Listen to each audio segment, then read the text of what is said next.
नमस्कार, दिन भर की बड़ी खबरों में आपका स्वागत है। मैं हूं अंशिता श्रीवास्तव। इस बुलेटिन की बड़ी खबरों पर चर्चा से पहले आइए देखते हैं सुर्खियां। पश्चिम बंगाल में बीजेपी कर सकती है बड़ा खेला। बीजेपी नेता मिथुन चक्रवर्ती का दावा। टीएमसी के 38 विधायक बीजेपी के संपर्क में। बंगाल की सियासत में हलचल हुई तेज। एयरलाइन कंपनी स्पाइसजेट पर डीजीसीए की कार्रवाई। अगले आदेश के जारी होने तक 8 हफ्तों तक 50% उड़ानों का ही कर सकती है संचालन। कंपनी पर लगे गड़बड़ी के आरोप। ममता सरकार के मंत्री पार्थ चटर्जी की बढ़ी मुश्किलें। शिक्षक भर्ती घोटाले में एक और कंपनी पर ईडी की छापेमारी। अर्पिता मुखर्जी हैं कंपनी की डायरेक्टर। बढ़त के साथ बंद हुआ शेयर बाजार। सेंसेक्स 548 अंक की उछाल के साथ 55,816 पर हुआ बंद। निफ्टी 159 अंक की गिरावट के साथ 16,642 पर हुआ बंद। तो ये थी सुर्खियां। आइए अब बढ़ते हैं आगे। तो आज की सबसे बड़ी खबर जुड़ी है सोनिया गांधी की ईडी में हुई पेशी से। आज सोनिया गांधी को तीसरी बार ईडी दफ्तर बुलाया गया और उनसे करीब 3 घंटे तक पूछताछ चली। हालांकि आज भी ईडी के हाथ कुछ नहीं लग सका, लेकिन ईडी की इस कार्रवाई के खिलाफ कांग्रेस का प्रदर्शन पूरे देश में देखने को मिला। इसी खबर पर करेंगे विस्तार से चर्चा। इसके अलावा ईडी के अधिकारों को लेकर सुप्रीम कोर्ट में भी 250 से ज्यादा याचिकाएं दायर की गई थी, जिस पर आज सुप्रीम कोर्ट ने अपना फैसला सुना दिया है। वहीं बात करेंगे सीबीआई के निशाने पर आए राजद सुप्रीमो लालू यादव की। इसके साथ ही जानेंगे मीडिया को लेकर क्या बोली ममता बनर्जी। इसके अलावा और भी कई बड़ी खबरों से हम आपको करवाएंगे रूबरू। तो चलिए बढ़ते हैं आगे अपनी आज की सबसे बड़ी खबर की ओर। दोस्तों, सालों पुराने नेशनल हेराल्ड मामले में कांग्रेस ईडी के निशाने पर आ गई है और आज फिर सोनिया गांधी ईडी दफ्तर पहुंची थी, जहां करीब 3 घंटे तक उनसे पूछताछ हुई। लेकिन जहां सोनिया ईडी दफ्तर के अंदर थी, तो वहीं सड़क पर कांग्रेस सोनिया के समर्थन में और मोदी सरकार के खिलाफ प्रदर्शन कर रही थी। इसके साथ ही आज कुछ ऐसा हुआ जिससे कांग्रेस और ज्यादा मजबूत हो गई है। क्या खास रहा आज, देखिए रिपोर्ट में। नेशनल हेराल्ड मामले में आज कांग्रेस की अंतरिम अध्यक्ष सोनिया गांधी से तीसरी बार ईडी ने पूछताछ की। आज करीब 3 घंटे तक सोनिया गांधी से पूछताछ चली। इसके बाद ईडी की ओर से कहा गया कि सोनिया से पूछताछ खत्म हो गई है और आगे की पूछताछ की फिलहाल जरूरत नहीं है। जरूरत पड़ेगी तो समन भेजा जाएगा।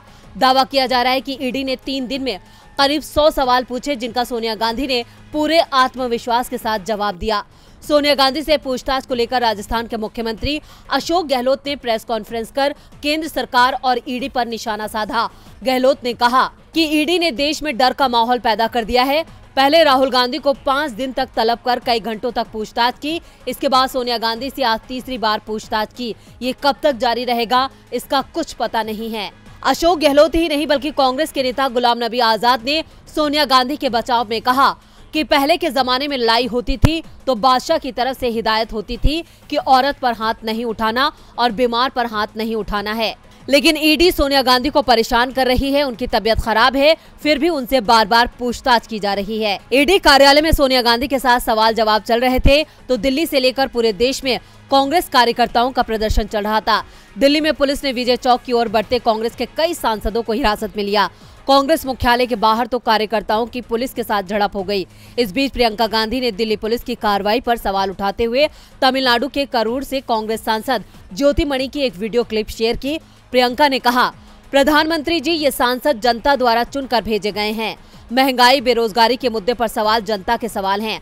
सवाल पूछने पर महिला सांसदों के कपड़े फाड़ना, उन्हें घसीटना हद दर्जे की क्रूरता है। लोकतंत्र में आपको मुद्दों पर सवाल तो सुनने पड़ेंगे, सवालों से इतना घबराए क्यों हैं?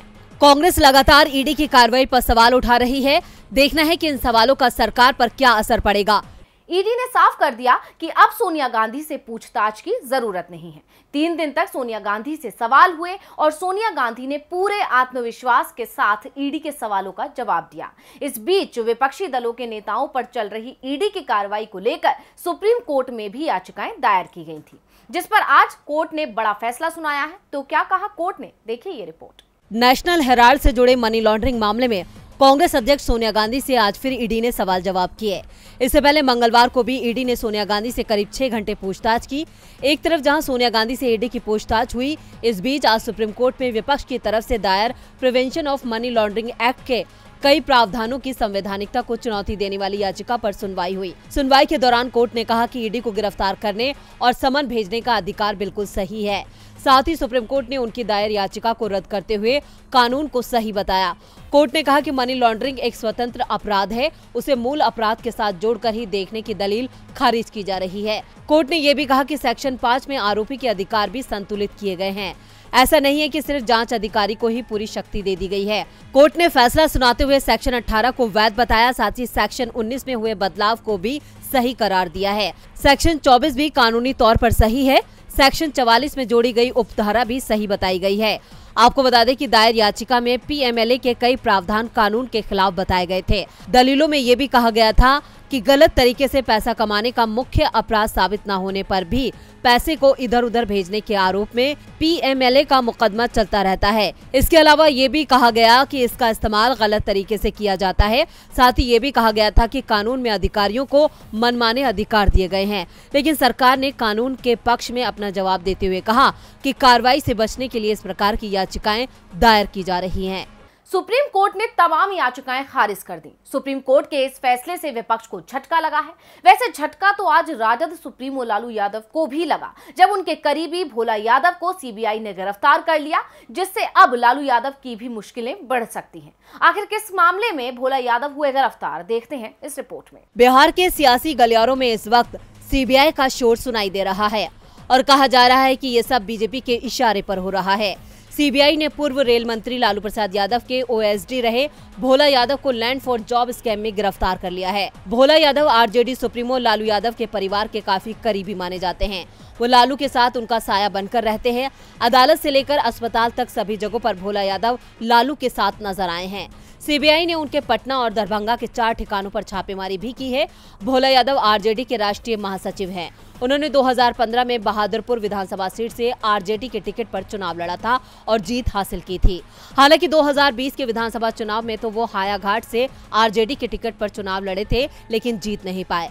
चारा घोटाला सहित कई दूसरे मामलों में जब भी लालू यादव को अदालत जाना पड़ा, भोला यादव उनके साथ साई की तरह साथ नजर आए। ऐसे में लालू की तरह भोला यादव पर भी आय से अधिक संपत्ति जोड़ने का आरोप है। आरजेडी चीफ के करीबी होने के कारण भोला यादव को उनका बड़ा राजदार भी माना जाता है।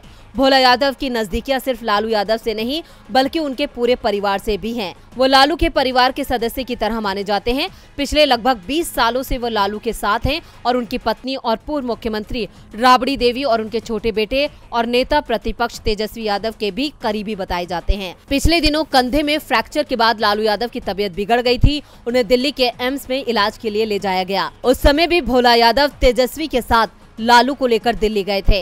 वो पिछले कुछ दिनों से दिल्ली में ही थे। वहीं पर सीबीआई ने उन्हें पूछताछ के लिए बुलाया और फिर गिरफ्तार कर लिया। तो क्या लालू और तेजस्वी पर दबाव बनाने के लिए सब हो रहा है? क्योंकि सीएम नीतीश से तेजस्वी की नजदीकियां बीजेपी को रास नहीं आ रही हैं। भोला यादव को रेल भर्ती घोटाला मामले में गिरफ्तार किया गया है और उन पर भर्ती के बदले जमीन लेने का आरोप है।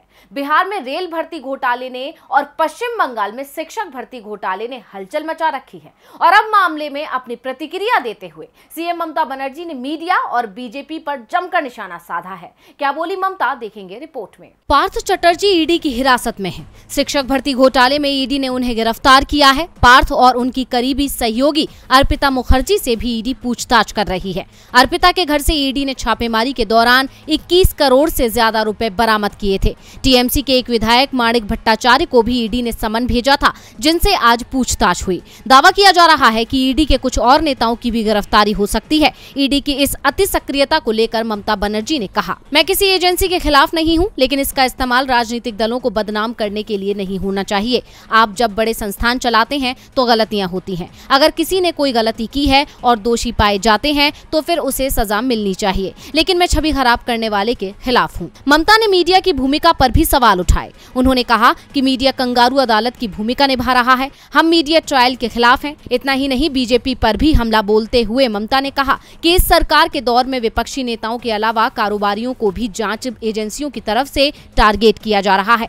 उन्होंने कहा कि अगर एजेंसियां पक्षपात से दूर रहते हुए काम करती हैं तो कोई दिक्कत की बात नहीं है, लेकिन इन्हें राजनीतिक दलों की छवि खराब खराब करने के लिए यूज नहीं करना चाहिए। ममता ने दावा किया कि बीजेपी 2024 में चुनाव जीतकर सत्ता में नहीं लौटेगी। मैं नंबरों के बारे में बात कर सकती हूं कि वो कहां से आएंगे। मुझे पूरा भरोसा है कि बीजेपी अब सत्ता में वापसी नहीं करेगी। संसद से आज आप सांसद को निलंबित कर दिया। बीते दिन भी 19 सांसदों को निलंबित कर दिया गया था। यानी मोदी सरकार को लेकर विपक्ष के दावे सही साबित होते हैं। वो विपक्ष की आवाज दबा रही है। और ऐसा ही एक दावा है उद्धव ठाकरे का कि महाराष्ट्र सरकार केंद्र के इशारे पर चल रही है। और अब कुछ ऐसे तथ्य सामने आए हैं जिसने उद्धव के दावों को सही साबित कर दिया है। क्या है मामला, देखिए रिपोर्ट। महाराष्ट्र में बीजेपी ने बड़ी ही चालाकी से सत्ता हथिया ली। हालांकि सत्ता पलट के बाद उम्मीद ये थी कि बीजेपी देवेंद्र फडणवीस को सीएम बनाएगी, लेकिन बीजेपी ने सभी को हैरान कर दिया जब सीएम के लिए शिवसेना के बागी नेता एकनाथ शिंदे के नाम की घोषणा की। लेकिन बीजेपी के इस ऐलान के बाद से ही उद्धव गुट का दावा है कि ये भी बीजेपी की एक चाल है और जल्द ही बीजेपी शिंदे को कुर्सी से हटा देगी।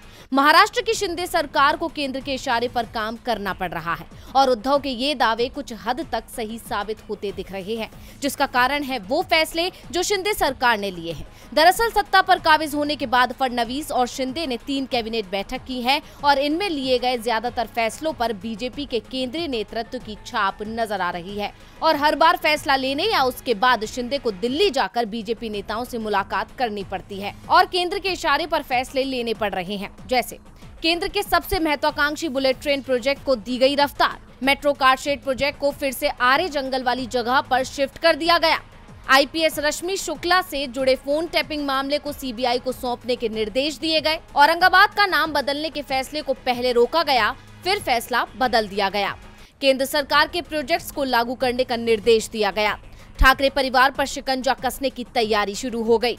ये सभी वो फैसले हैं जो उद्धव सरकार के दौरान केंद्र नहीं ले पा रहा था और कई प्रोजेक्ट्स को उद्धव सरकार ने ठंडे बस्ते में डाल दिया था। ऐसे में शिंदे सरकार बनते ही इन प्रोजेक्ट्स को रफ्तार दे दी गई है, जो उद्धव ठाकरे के दावों पर मुहर लगाता है। इतना ही नहीं, एकनाथ शिंदे को सीएम और देवेंद्र फडणवीस को डिप्टी सीएम बने 25 दिन बीत चुके हैं, लेकिन अभी तक राज्य में कैबिनेट का विस्तार नहीं हुआ है, जिसको लेकर विपक्ष का आरोप है कि दिल्ली की हरी झंडी के बिना महाराष्ट्र में कोई फैसला नहीं लिया जा रहा है। और बुलेटिन के आखिर में बात देश में बढ़ती महंगाई की। भारत के पड़ोसी मुल्कों की स्थिति इस वक्त बेहद खराब चल रही है। वहीं आने वाले दिनों में देश में भी ऐसे हालात पैदा हो सकते हैं जिसका इशारा रेटिंग एजेंसियां कर रही हैं। जी हां, अंतर्राष्ट्रीय मुद्रा कोष ने वित्त वर्ष 2022-23 के लिए डराने वाले आंकड़े जारी किए हैं। वहीं दूसरी तरफ आरबीआई भी टेंशन देने को तैयार है। तो अर्थव्यवस्था के मोर्चे पर कैसे बिगड़ेंगे हालात, देखिए इस रिपोर्ट में। देश के हालात कैसे सुधरेंगे, कैसे होगा विकास, कैसे मिलेगी अर्थव्यवस्था को रफ्तार, ये सवाल हर किसी के जहन में है, क्योंकि दिनों दिन देश की आर्थिक हालत बिगड़ती जा रही है, जिसे भले ही सरकार छिपाने की कोशिश करे, लेकिन रेटिंग एजेंसियां स्थिति को बयां कर रही हैं, जो देश की टेंशन को बढ़ाने वाली है। अंतर्राष्ट्रीय मुद्रा कोष ने वित्त वर्ष 2022-23 के लिए भारत की आर्थिक वृद्धि के अनुमान को घटाकर 7.4% कर दिया। रिपोर्ट में कहा गया है कि महामारी और रूस यूक्रेन की वजह से संकट में फंसी वैश्विक अर्थव्यवस्था अनिश्चित हालात और परिदृश्य का सामना कर रही है। इसीलिए आईएमएफ ने 2022 में वैश्विक अर्थव्यवस्था की वृद्धि दर घटाकर 3.2% रहने का अनुमान लगाया है, जो पिछले साल 6.1% थी। वहीं वैश्विक दर 2023 में 2.9% रहने की संभावना है। ये अप्रैल 2022 में विश्व आर्थिक परिदृश्य में जताए गए अनुमान से 0.7% कम है। रिपोर्ट में कहा गया है कि 2022-23 के लिए चीन और अमेरिका के साथ साथ भारत के लिए आर्थिक वृद्धि के अनुमान को कम करने से वैश्विक वृद्धि दर के अनुमान को घटाया गया है। जहाँ एक तरफ ये आंकड़े देश की टेंशन को बढ़ाने वाले हैं, वहीं दूसरी तरफ आरबीआई ने भी खतरे की घंटी बजा दी है। दरअसल अगस्त महीने के पहले हफ्ते में 3 से 5 अगस्त के बीच आरबीआई की मॉनेटरी पॉलिसी कमेटी की बैठक होने वाली है, जिसमें माना जा रहा है कि आरबीआई रेपो रेट में 25 से 50 बेसिस पॉइंट की बढ़ोतरी का ऐलान कर सकता है। ऐसा हुआ तो जहां बैंकों से होम लोन से लेकर कार लोन और एजुकेशन लोन लेना महंगा हो जाएगा, वहीं जिन लोगों की पहले से होम लोन की ईएमआई चल रही है, उनकी ईएमआई महंगी हो जाएगी। यानी साफ है कि अगस्त के महीने में लोगों को झटके पर झटके लगेंगे। तो आज इस बुलेटिन में बस इतना ही। देखते रहिए डीवी लाइव। नमस्कार।